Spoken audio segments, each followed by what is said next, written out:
Andre Carter had always enjoyed the silence of travel. The calm that came with the routine boarding the flight, settling into his seat, and slipping away into the pages of a book on his Kindle was a solace. It allowed him to breathe. The hum of the engines, the dim lights, the soft chatter of other passengers, all these sounds blended into a background murmur that he could ignore. He didn't mind the solitude, and in fact, it was a relief from the chaos of everyday life. The world felt smaller in these moments, more manageable. As he moved through the airport, Andre slipped into his usual rhythm.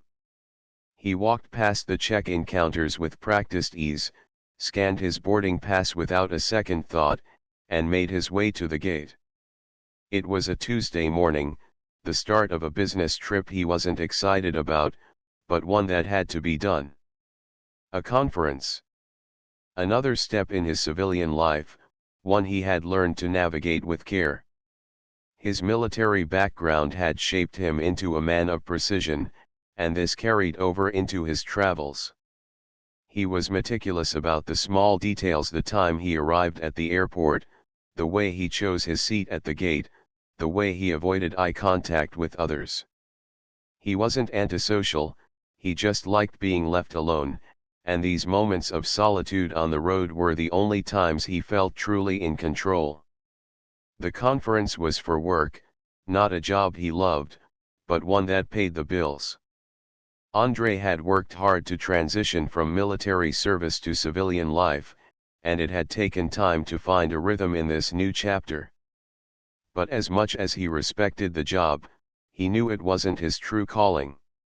He had dreams, ones that he pushed aside in favor of stability.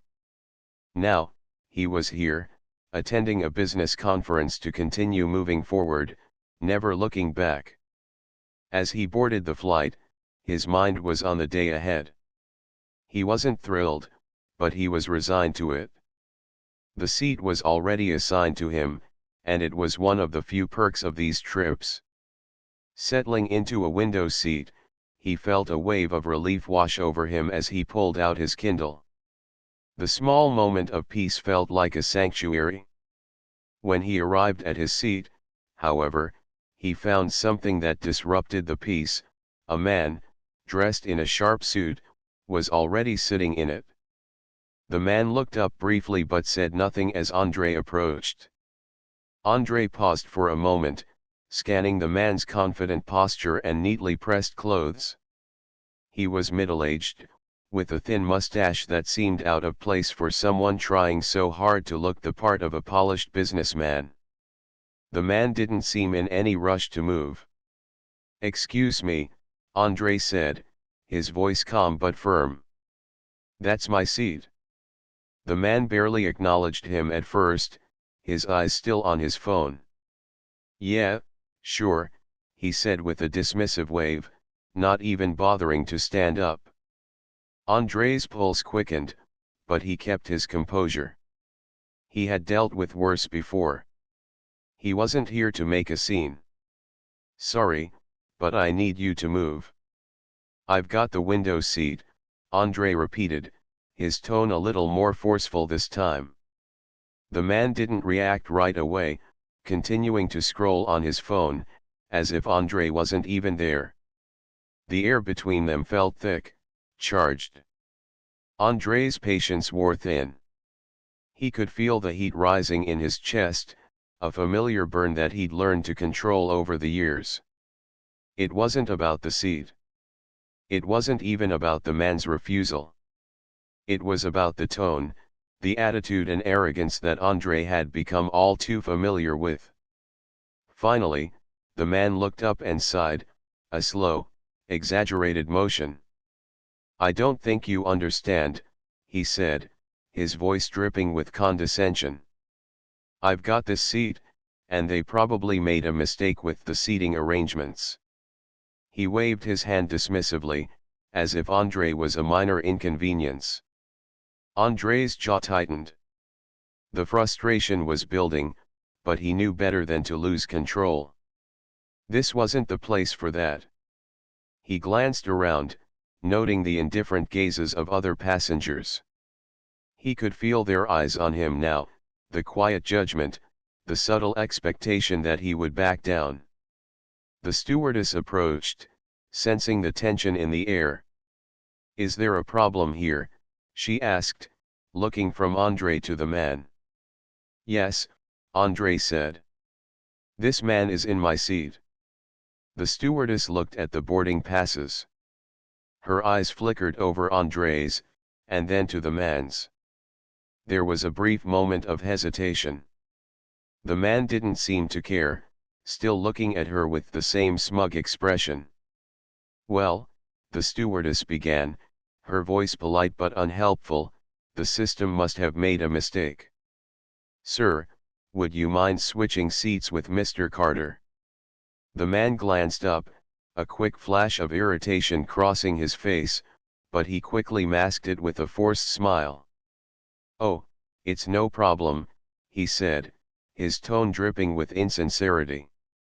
"I'll just sit elsewhere." But Andrei could feel it. The discomfort, the power play. The subtle but sharp sting of a small but intentional slight. The stewardess turned and walked away, her face neutral, and the man reluctantly slid over into the aisle seat. Andrei stepped into the row, but the damage was already done. He didn't need the seat anymore to feel the weight of the interaction. It wasn't the first time he had dealt with this kind of treatment, and it wouldn't be the last. But that didn't make it any easier. He settled into the seat, pulling his jacket tightly around himself as he tried to force the anger down. There was no point in escalating it. He wasn't here to make a scene, but a part of him, deep inside, burned with frustration. He could feel the tightness in his chest, the familiar tension that he carried with him everywhere. The tension he had learned to hide, to bury. But it never really went away. Not fully. He pulled out his phone, tapping the screen absently. His fingers hovered over the number for customer service. He could complain, he could make a report, but he knew it wouldn't make a difference. In fact, it might make things worse. The whole flight would be filled with the kind of sideways glances he had long grown accustomed to. So, instead, he put the phone down, his thoughts scattered. The unease in his chest wouldn't go away. The seat belt sign flickered on above him, the click of the fastened seat belts a familiar sound, one that normally soothed him. But not today. Not now. As the plane taxied down the runway, Andrei gazed out of the window, watching the runway blur beneath him. His reflection stared back at him from the glass. He had seen that face many times before, weathered, quiet, stoic. A face that had been through war, through battles, through things that most people would never understand. He had carried his burdens alone for so long, shouldering them with the same quiet strength that had gotten him through the darkest days of his life. But now, in this cramped seat, wedged next to a stranger who had no idea who he was or what he'd seen, the weight of those burdens felt different. It felt heavier. It felt like the storm was closer now. It wasn't just the seat. It was everything else that had built up, quietly, over the years. The plane picked up speed, and Andrei's eyes narrowed as he looked ahead. The storm was coming. And he wasn't sure if he was ready for it. The hum of the airplane engines was a constant backdrop, but it did nothing to quiet the storm inside Andrei. His hands rested on his knees, fingers tapping in rhythm with the drone of the flight. The in-flight entertainment screen was a blur in front of him, the bright colors of the movie trailer doing little to capture his attention. His mind kept drifting back to the scene at the gate, the angry passenger, the arrogance, the sense of entitlement that had filled the air the moment the boarding line formed. Andrei tried to shake the frustration, but it clung to him, stubborn and hot. The words of that man still rang in his ears, "You can't expect to sit here. This is a first-class seat, not a, whatever you are. The insult was sharp, calculated, designed to put Andrei in his place, to remind him that in certain spaces, certain people like him didn't belong. As the plane ascended, the seat belt sign flickered off, and the tension in Andrei's chest didn't ease. He forced his eyes back to the screen, trying to focus on the movie, trying to distract himself. But it wasn't working. His thoughts kept circling back to what had happened on the ground. The flight attendant, the look of discomfort on her face, the way she had handed him the boarding pass without a word, clearly aware of the awkwardness that had hung in the air as the passenger complained. The passenger had seen Andrei's frustration, had reveled in it, actually. And why not? Andrei knew how he looked, a black man in a tailored suit, sitting in a seat that most likely seemed out of place to people like him. The passenger, on the other hand, had seemed perfectly comfortable in his own privilege, the kind that comes with white skin and a sense of unquestionable entitlement. Andrei's jaw tightened as the memory replayed. He shouldn't have said anything, Andrei thought, turning the situation over in his mind, trying to make sense of it. He shouldn't have made it personal. But he had, and now it felt like a wound that wouldn't heal. Andrei wasn't one to make a scene, never had been. His military training had drilled discipline and control into him. But today was different.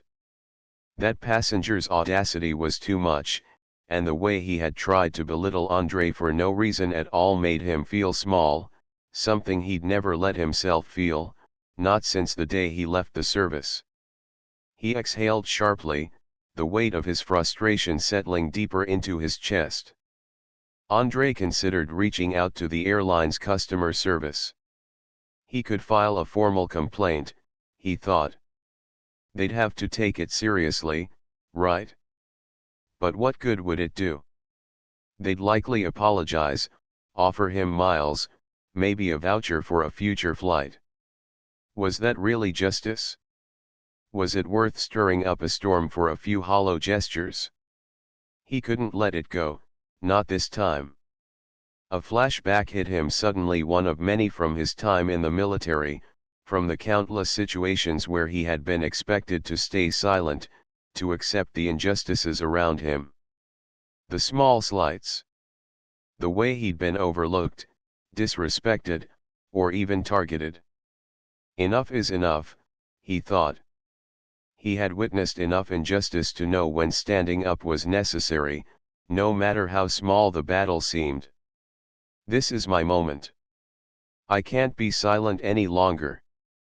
Andrei's hands clenched into fists as his thoughts moved from frustration to decision. He reached for his phone and unlocked it, scrolling quickly to his brother's number. His brother, Michael, worked in law enforcement, a good man, with a level head and a keen sense of justice. He was always the one Andrei turned to when the weight of the world seemed too much. The phone rang twice before Michael picked up. "Yo," Michael answered, his voice familiar and calm, a grounding presence even through the phone. "Mike, it's Andrei," he said, his tone clipped. "I need your advice on something." "Everything okay?" Michael asked, sounding concerned. Andrei hesitated. He knew his brother understood the pressures of living in a world where every misstep, every moment of weakness could be seen as a vulnerability. But he also knew that Michael had a way of looking at things from a distance, a way of seeing the big picture. Andrei could use that right now. "I'm on this flight," Andrei began, speaking slowly, carefully, "and some guy just. I don't know, man. He disrespected me. I tried to keep it cool, but I can't stop thinking about it. I want to do something about it, but I don't know if it's worth it. Should I just let it go, or?" Michael sighed, the sound heavy with experience. "Andrei, you know better than anyone that it's not just about one person or one incident. It's about how we let this kind of stuff slide, how it builds up over time. You're not just talking about a rude passenger. You're talking about how they think they can treat people like you without consequence. If you don't say something now, it's just going to fester. I know, Andre replied, his voice tight. But what if it's just a waste of time? What if nothing happens? Then it's a waste of time. But you have to try. Document it. Get the airline to take it seriously. Don't just let it slide. You've been through enough, man. You've seen enough. I've been trying to keep my cool, Mike, Andre said, his voice tinged with frustration. But I'm done. I'm done just accepting this. I need to do something. There was a pause on the other end of the line, and then Michael's voice softened. I know you. You've got a good heart, but sometimes you've got to make sure that heart doesn't make you a doormat. Don't let them treat you like you're invisible, like you're not worth the same respect. Do what you need to do. Andre exhaled sharply, the weight of his brother's words settling in. He knew Michael was right. The world wasn't going to change unless people like him stood up, made their voices heard, and demanded the respect they deserved. He'd fought for respect his whole life, why stop now? He felt his pulse quicken.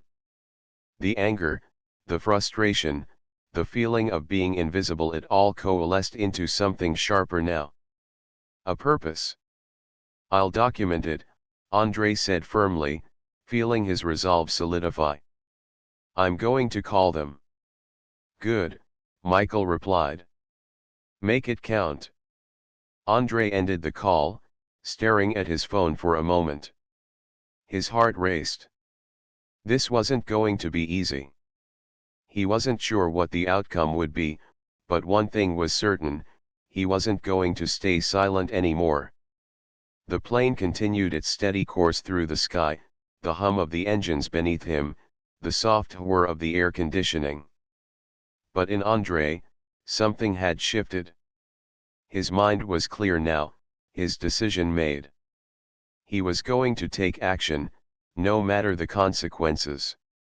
He looked down at his phone, scrolling to the airline's customer service number. With one final breath, he dialed.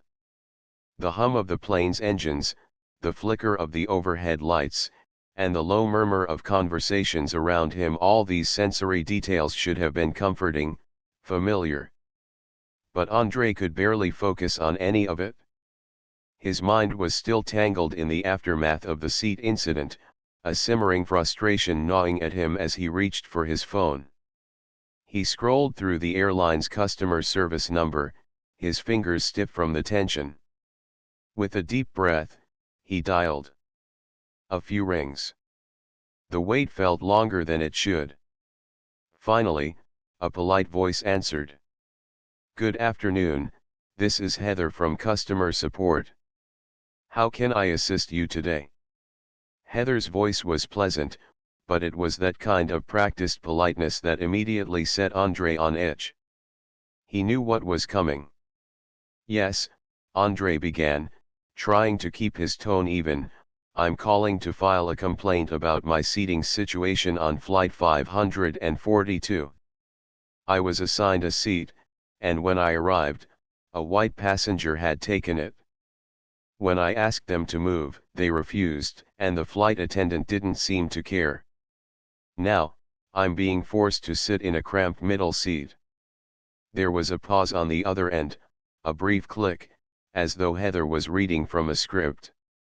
I'm so sorry to hear about your experience. Let me just get some details, and we'll get this sorted out for you. Andre's jaw clenched. He didn't want to give the details again. He had already explained the situation to the flight attendants. He didn't want to be passed around like this. Look, he continued, his voice tightening, I want to know why I was ignored. Why was my request not taken seriously? This isn't just about a seat, this is about the treatment I'm receiving. Heather's tone remained unflappable. I understand your frustration, sir, but what I can recommend is that you focus on your flight. It's important to stay calm so that everyone can have a pleasant experience. The suggestion to calm down hit Andre like a slap across the face. His hands balled into fists at his sides, but he kept his breathing steady. He couldn't let this go unchecked. He refused to be dismissed, especially not like this. Calm down, he repeated, his voice rising slightly despite his best efforts. I'm telling you, this isn't just about comfort, this is about my rights as a passenger. Why are you dismissing my complaint like it doesn't matter? Heather didn't seem fazed. Sir, I understand, and we take all complaints seriously. But if you want to escalate this, I'll need to submit a formal report for you. But, please, try to focus on your flight for now. That was it. The system had already dismissed him, brushed him aside like he was overreacting. As much as he tried to keep calm, it was impossible. The frustration, the humiliation, it was all starting to feel unbearable. His voice shook with suppressed anger as he said, "No, I don't want to calm down. I want to be heard." "Sir, I really must insist," Heather said, and Andre could hear the indifference in her voice. "Please file the complaint through our online system. It's the best way to handle this." A familiar coldness spread through his chest, settling into his stomach like a weight. He slammed the phone down with a quick swipe, ending the call before Heather could finish her scripted goodbye. It wasn't even anger anymore, it was sheer exhaustion, the kind that comes from having to explain yourself again and again, only to be told that you're wrong, that you're making a mountain out of a molehill.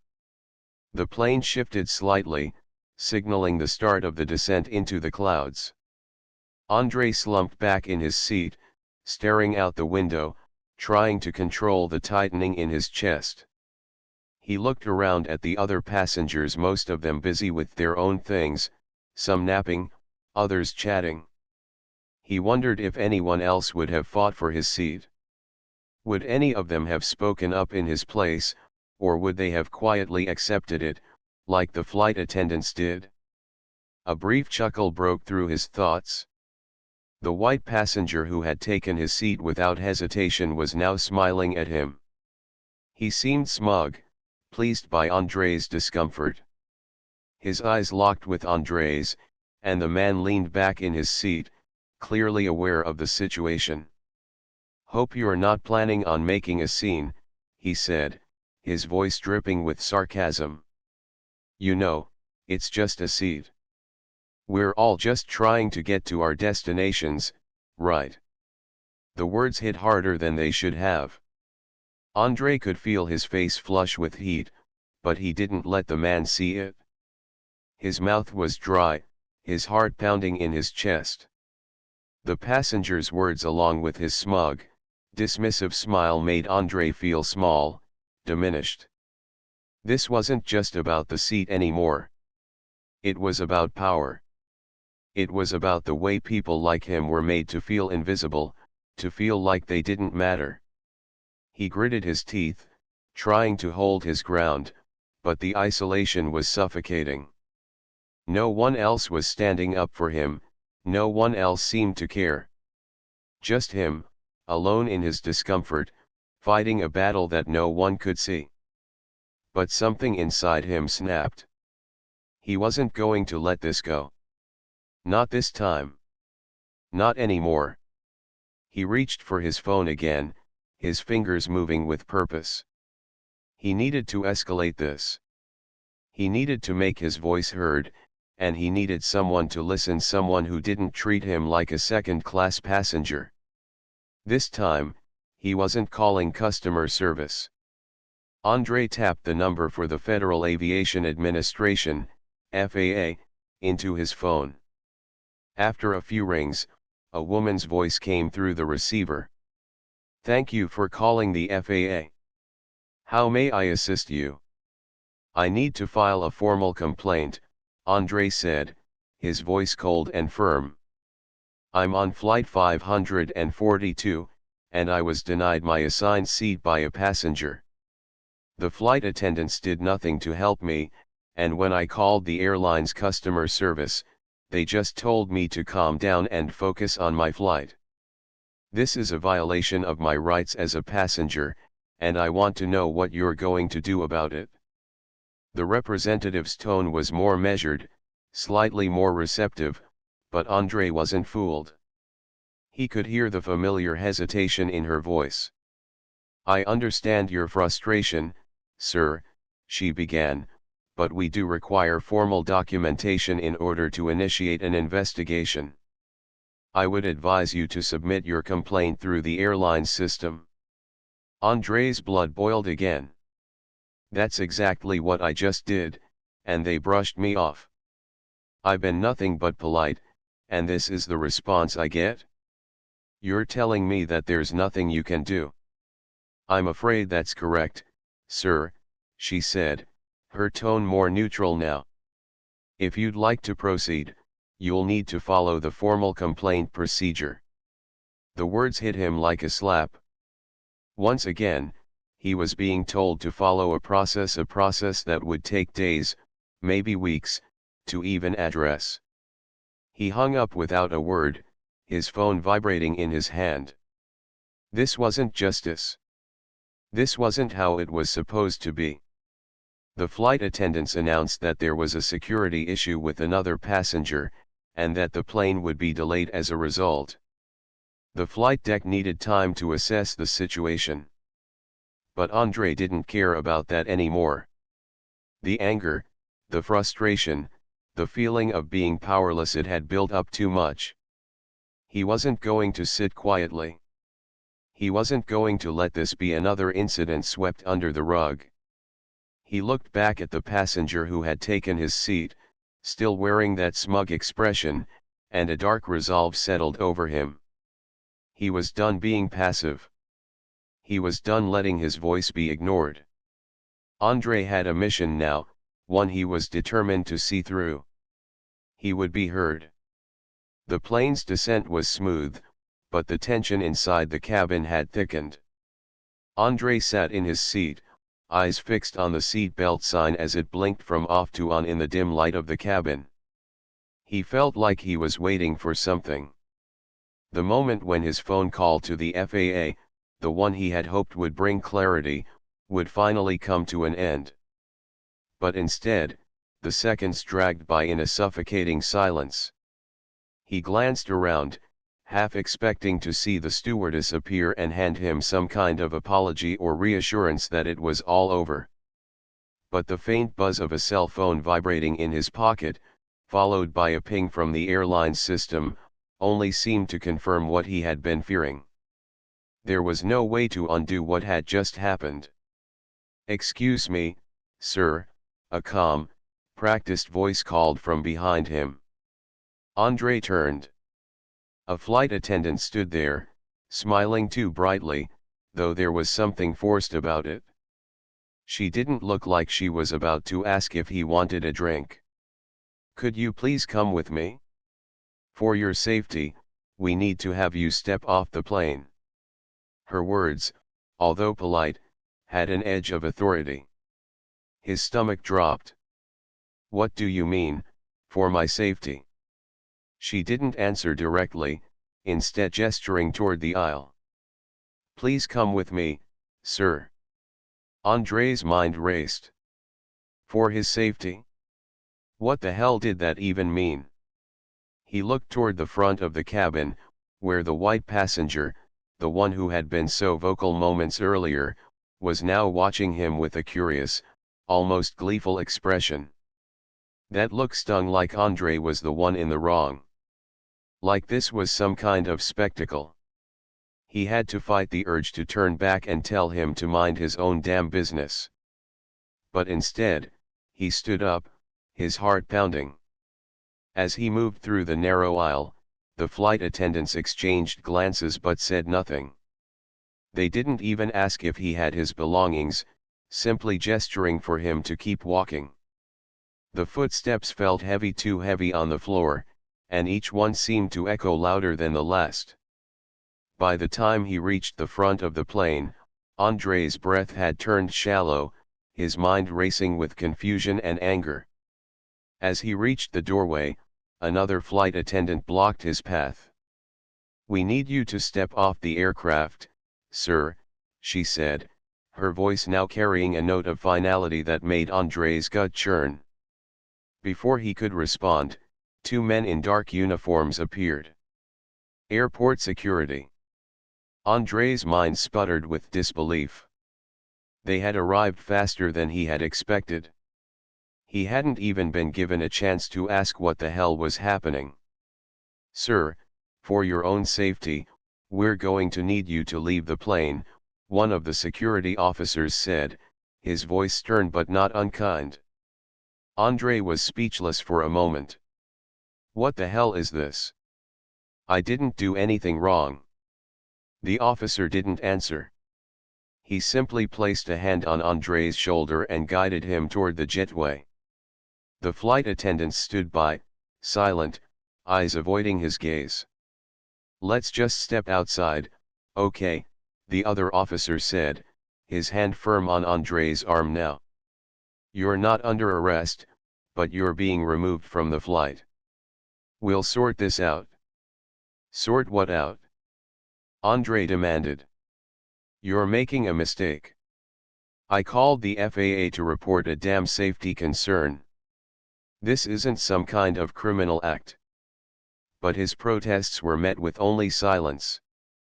The security officer's grip tightened slightly, not painful but insistent, leading him toward the aircraft door. The passenger who had started the whole mess was still watching, no, staring. His smugness was like a slap in the face. Andrei could almost hear the internal monologue running in the man's head, "That's right.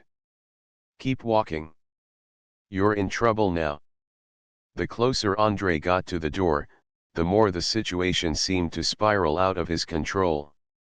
He could feel his reputation, the things he had worked so hard for, the respect, the honor slipping through his fingers, irrelevant in the face of something much bigger. He was just a man in an airline seat now. A man being escorted off a plane. And for what? For speaking up? "Please, sir," the officer said again, as they reached the entrance, "we just need to get you off the aircraft for your own safety." "I am safe," Andrei snapped, but there was no real anger behind his words, only confusion and the bitter taste of humiliation. They were already on the tarmac, where the bright floodlights cast long shadows across the concrete. Andrei looked back at the airplane as it stood still on the ground, surrounded by the usual bustle of airport personnel. The plane that was supposed to take him to his final destination. But now it was grounded. Inside, the passengers would be waiting for some kind of explanation, no doubt growing more frustrated by the minute. He had been the catalyst. A simple phone call had led to a shutdown of the entire flight, and it had nothing to do with a technical malfunction. This was about something else entirely, something bigger than Andrei had ever realized. As he stood in the cold night air, the sound of distant murmurs from the terminal grew louder. The phone call he had made to the FAA had escalated into something far beyond his control. And now, he was left standing outside, an outsider in his own life. His reputation, as a veteran, a man who had fought for his country, seemed irrelevant now. In this moment, none of that mattered. He wasn't just Andrei the soldier anymore. He was a black man, alone and humiliated, watching the consequences of a simple action spiral out of control. The security officers didn't say much as they led him toward the terminal building. One of them stayed a few paces ahead, while the other kept a hand near Andrei's back. The airport was quiet at this hour, save for the hum of the nearby jet engines and the distant echo of a few voices. But as they reached the airport entrance, Andrei could hear the murmur of others passengers from his flight, now disembarking, some looking at him curiously, others more pointedly. One of the flight attendants came out from the terminal door. "Sir, the airline is conducting an investigation," she explained. "Until we've sorted this out, we're unable to allow you back on the plane." He barely heard her words. His mind was still reeling.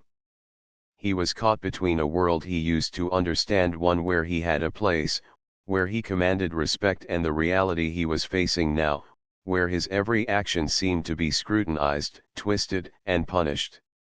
"Is this really necessary?" Andrei asked, his voice hollow. The attendant gave him a tight-lipped smile. "It's protocol." The word hit him like a punch to the gut. He was being punished for speaking up, for doing the right thing. And in that moment, Andrei understood something painful but undeniable: no matter what he had achieved in his life, no matter what he had sacrificed, the world would always see him through the lens of race, through the lens of his identity. His military service, his sacrifices, none of that would shield him from the reality of being a black man in a world that still demanded him to be small. As the officers led him toward the security checkpoint, Andrei took one last look at the plane, now surrounded by airline staff, preparing for the inevitable delays. The passengers would be angry, but it didn't matter. None of it mattered. The path he had tried to walk, the one that had led him from soldier to civilian, from service to peace, was no longer clear. The turning point had come. And Andrei was no longer sure who he was supposed to be.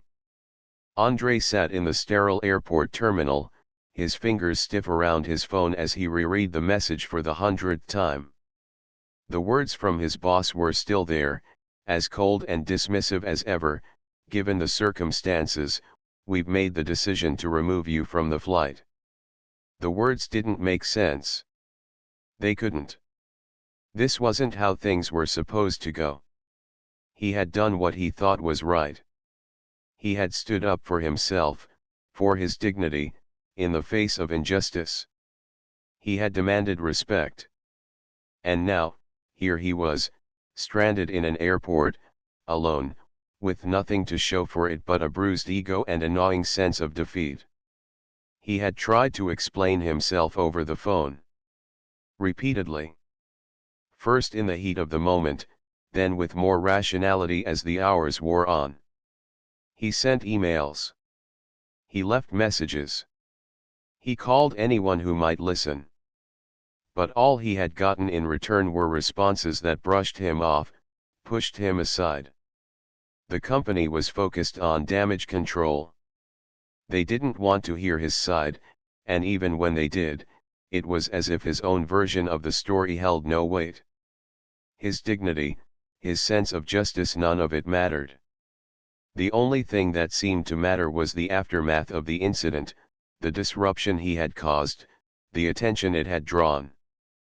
His name was now attached to a scandal, a problem they needed to resolve. And Andrei wasn't even sure what had happened. He had done what any decent person would have done. He had refused to back down in the face of disrespect, but it seemed that in today's world, fighting back only led to further isolation. As he sat there, numb and disillusioned, the voice of the airport security officer still echoed in his head. The brief detention. The questions. His personal belongings being searched for the second time. And in the end, the warning. "You're free to go," the officer had said curtly, offering nothing more than a glance at the clock as though Andrei's presence in the airport was some inconvenient delay. "Just keep your head down. You don't want to make this worse." But for Andrei, it was worse.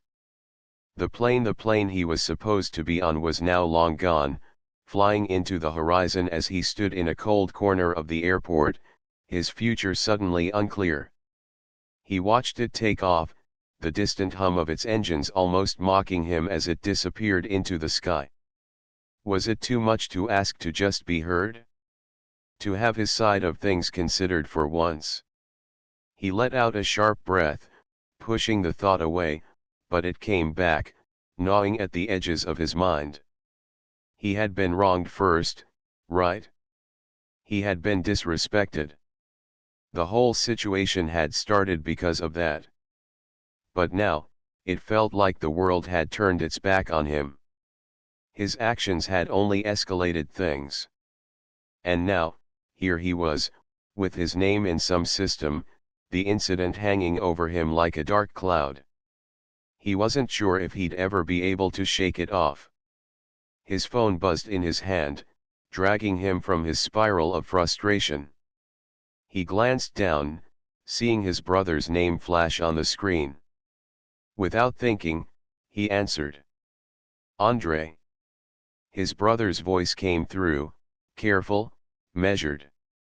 What happened? Are you okay? Andre sank back in his chair, his head heavy in his hands. He didn't feel okay. In fact, he felt further from okay than he had in a long time. They pulled me off the flight, he muttered, his voice hoarse. I tried to explain, but no one cares. It's like what happened didn't even matter. My side doesn't matter. His brother was silent for a moment, and Andre could almost hear him processing the situation. He had expected this conversation to feel different. He had expected some support, some understanding, but his brother's words felt more like an attempt to explain things away. You know how these things go, Andre, his brother said finally. There are policies. Procedures. It's not personal. You just gotta let it go. Let it go? Andre wanted to scream. Let it go? But he held his tongue, swallowing the fury that was rising in his chest. I can't let it go, he said, more quietly now. I didn't do anything wrong, but it feels like I'm the one paying for it. I'm the one who's paying for standing up for myself. There was another long pause on the other end. Finally, his brother spoke again, his voice softer now, but still distant. I get it. I do. But you've got to understand, man, sometimes you have to choose your battles. You've always been the kind of guy who goes to war for what's right, but sometimes, that comes with consequences. It doesn't make it fair, but it is what it is. Andre's jaw clenched. The advice felt hollow. It wasn't that he didn't understand what his brother was saying, it was that it felt like nothing mattered anymore. He wasn't just the person who stood up for himself now. He was the problem. His name was tied to an incident. He was being investigated. And for what? For a moment where he had decided, against everything he knew, to defend his dignity. He let out a slow breath, trying to steady himself. I don't know if I can just walk away from this, man. Something's wrong here, and I can't just act like everything's okay. I did what was right, and now I'm the one paying for it. There was a long silence before his brother finally spoke again. I don't know what to tell you, Andre. Just, don't make this worse for yourself. Don't make things harder than they already are. Yeah, Andre muttered, his words hollow.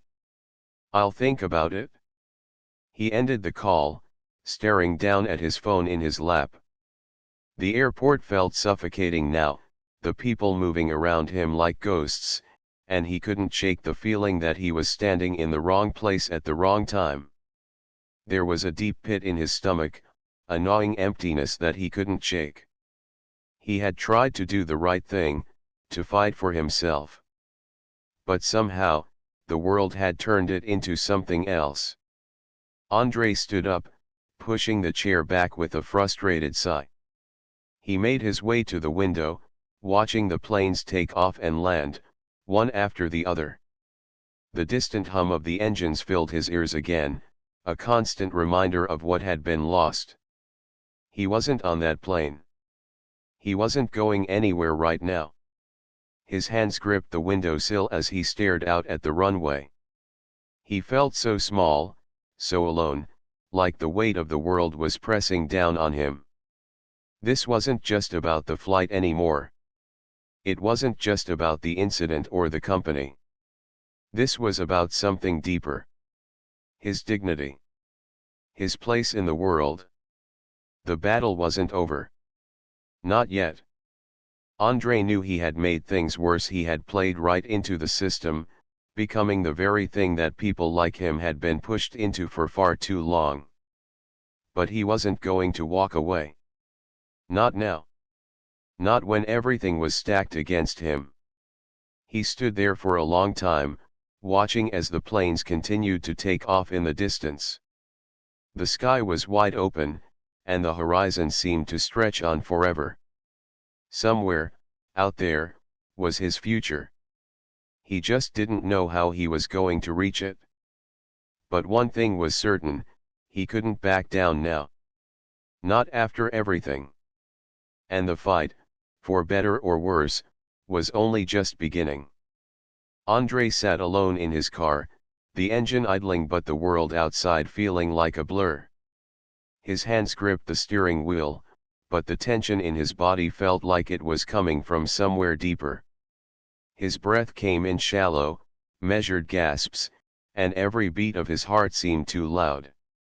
The lawyer's office had been a whirlwind, promises of justice, the weight of potential consequences, and the stark, cold reality of what a battle like this would mean. He had agreed to meet with her, but now that the decision loomed ahead, he wasn't sure if he was ready for it. The conversation kept replaying in his mind. "You have a case, Mr. Lawson," the lawyer had said. "But I'm not going to sugarcoat it. It's going to be a long, drawn-out fight. There are no guarantees. The system is built to protect the powerful, and you'll be up against people who have far more resources than you do." And there it was. The choice he had been dreading. It wasn't just a legal fight, it was a war.